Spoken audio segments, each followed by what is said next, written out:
ਗੁਰਦੁਆਰੇ ਦਾ ਕਿੰਨਾ ਕੁ ਚੇਂਜ ਹੋਇਆ? बहुत लॉट ज़िमी आसमान का जिन्ना असी सुनिया सी ना कि पाकिस्तान गवर्नमेंट ते इंडिया गवर्नमेंट ने गुरुद्वारिਆਂ ਨੂੰ बहुत बनाया है। वो गुरुद्वारे रही ने एक गुरुद्वारा च इन्नी च फिर वड्डी गल मैं ये जरूर कहांगी कि पाकिस्तान की जिन्ने भी बच्चे न या पब्लिक इन्ने हेल्पफुल न I am really appreciate and I think may मैं चाहती हाँ कि अगों भी इसी तरह संगत आन और मैं इको कहनी कि साढ़े लोगों प्यार बन। ਅੱਛਾ ਇਹ ਕਿ ਜਿਹੜੀ ਆ ਲੜੀ ਨਾਲ ਲੜੀ ਤੁਰਦੀ ਰਹਿੰਦੀ ਫਿਰ? ਹਾਂਜੀ ਤੜੀ ਹਾਂਜੀ ਬਸ ਇਹਨਾਂ ਦੀ ਵਜ੍ਹਾ ਕਰਕੇ ਅਸੀਂ ਆਏ ਕੋ ਸਾਨੂੰ ਦੱਸਦੇ ਸੀ ਵੀ ਬਹੁਤ ਵਧੀਆ ਆ ਜਾ ਕੇ ਦੇਖਣਾ ਚਾਹੀਦਾ ਆ ਤੇ ਵੀ ਸਾਨੂੰ ਇਹਨਾਂ ਦੀ ਵਜ੍ਹਾ ਕਰਕੇ ਮਤਲਬ ਸਾਨੂੰ ਖਿੱਚ ਕੇ ਲਿਆ ਕੇ ਆਏ ਇਹਨਾਂ ਦਾ ਐਗਰੀ ਕੀਤਾ ਜੀ। ਹਾਂਜੀ ਹਾਂਜੀ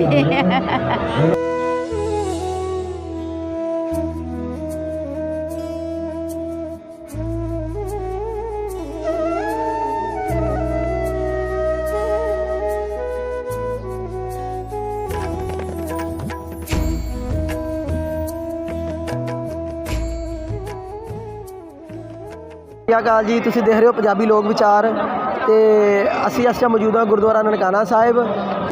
ਪੂਰੇ ਦੁਨੀਆ ਤੋਂ ਸਿੱਖ ਯਾਤਰੀ ਆਏ ਨੇ, ਇਹਨਾਂ ਨਾਲ ਕਰਦੇ ਹਾਂ ਗੱਲਬਾਤ। ਪੰਜਾਬ ਰੇਡੀਓ ਨੇ ਜਿਹੜਾ ਪ੍ਰਬੰਧ ਕੀਤਾ ਹੋਇਆ ਯਾਤਰਾ ਕਰਵਾਉਣ ਦਾ, ਤੇ ਇਹਦਾ ਜਿਹੜਾ ਕਿ ਸਿਰਾ ਕਿਹਨਾਂ ਦੇ ਨਾਂ ਜਾਂਦਾ? ਪੰਜਾਬ ਰੇਡੀਓ ਨੂੰ ਜਾਊ। ਹਾਂਜੀ ਤੇ ਇਹ ਤੁਸੀਂ ਕਿੰਨੇ ਕੁ ਆਏ ਆ ਹੁਣ ਇਸ ਵਾਰ? ਆਇਆ ਤਾਂ ਅਸੀਂ 450-500 ਬੰਦਾ ਆਇਆ ਆ। ਅੱਛਾ, ਡਿਫਰੈਂਟ ਗਰੁੱਪ ਬਣੇ ਹੋ ਆ, ਸੋ ਬਹੁਤ ਚੰਗਾ। ਤੇ ਜਿਹੜੇ ਹੁਣ ਤੁਹਾਡੇ ਬੱਚੇ ਆ ਉਹਨਾਂ ਨੂੰ ਕੀ ਸੁਨੇਹਾ ਦੋਗੇ ਆਉਣ ਦਾ? ਆਉਣ ਦਾ ਤਾਂ ਉਹਨਾਂ ਦੀ ਮਰਜ਼ੀ ਆ, ਨਿਆਣੇ ਬਾਹਰਲੇ ਜੰਮੇ ਪੜੇ, ਪਰ ਕਿਸੇ ਦੀ ਰੁਚੀ ਹੁੰਦੀ ਕਿਸੇ ਦੀ ਨਹੀਂ ਹੁੰਦੀ। ਪਰ ਸਾਨੂੰ ਬਹੁਤ ਚੰਗਾ ਲੱਗਾ, ਅਸੀਂ ਆਪਣੇ ਗੁਰੂ ਦੇ ਦਰਸ਼ਨ ਦੇ ਲੋਕ ਕੀਤੇ। ਪਾਕਿਸਤਾਨੀ ਲੋਕ ਬਹੁਤ ਅੱਛੇ ਆ। ਅੱਛਾ, ਤੇ ਜਿਹੜੀ ਹਵਾ ਬਣਾਈ ਜਾਂਦੀ ਆ ਪਾਕਿਸਤਾਨ ਦੇ ਬਾਰੇ, ਉਹ ਤਾਂ ਪੋਲੀਟਿਕਸ ਬਣਾਉਂਦੇ, ਅਸੀਂ ਥੋੜਾ ਬਣਾਉਂਦੇ ਕੁਛ। ਕੋਈ ਇਦਾਂ ਦੀ ਗੱਲ ਲੱਗੀ ਤੁਹਾਨੂੰ? ਨਹੀਂ ਸਾਨੂੰ ਸਿਕਿਉਰਿਟੀ ਵੱਲੋਂ very good, very nice. Security ਦਾ ਕਿਸ ਤਰ੍ਹਾਂ? ਇਹਨਾਂ ਨਾਲ ਗੱਲ ਕਰੋ, ਸਿਕਿਉਰਿਟੀ ਬਹੁਤ ਅੱਛੀ ਹੈ। ਬਹੁਤ ਬਹੁਤ ਧੰਨਵਾਦ ਜੀ। ਅੱਛਾ ਜੀ, ਅੱਛਾ ਤੁਸੀਂ ਦੱਸੋ ਕਿਸ ਤਰ੍ਹਾਂ ਦੇ ਪ੍ਰਬੰਧ ਹੈਗੇ?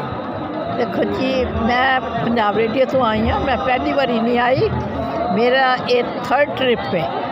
मैं पहले 2003 में आई सी, फिर 2004 में आई, पर उस नालों हुण दुनिया दे हुण असीं रौनकां देख के रियली खुश हो गया कि पंजाब गवर्नमेंट ਅੱਗੇ ਨਾਲੋਂ ਗੁਰਦੁਆਰੇ ਦਾ ਕਿੰਨਾ ਕੁ ਚੇਂਜ ਹੋਇਆ? बहुत लॉट ज़िमी आसमान का जिन्ना असीं सुनिया सी ना कि पाकिस्तान गवर्नमेंट ते इंडिया गवर्नमेंट ने गुरुद्वारिਆਂ ਨੂੰ बहुत बनाया है।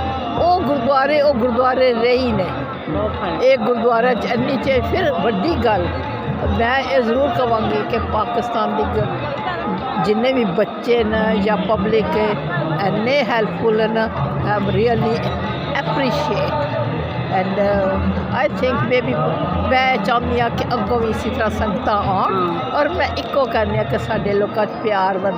ਬਸ ਇਹਨਾਂ वाहिगुरू जी का ਇਹ खालसा ਸਾਨੂੰ ਲੈ ਕੇ ਆਏ ਨੇ ਨਾਲ। ਬਹੁਤ ਇਹਨਾਂ ਨੂੰ ਮੈਂ ਕਹਿ ਰਹੀ ਸੀ ਵੀ ਸਾਨੂੰ ਲੈ ਕੇ ਚੱਲੋ ਨਾਲ।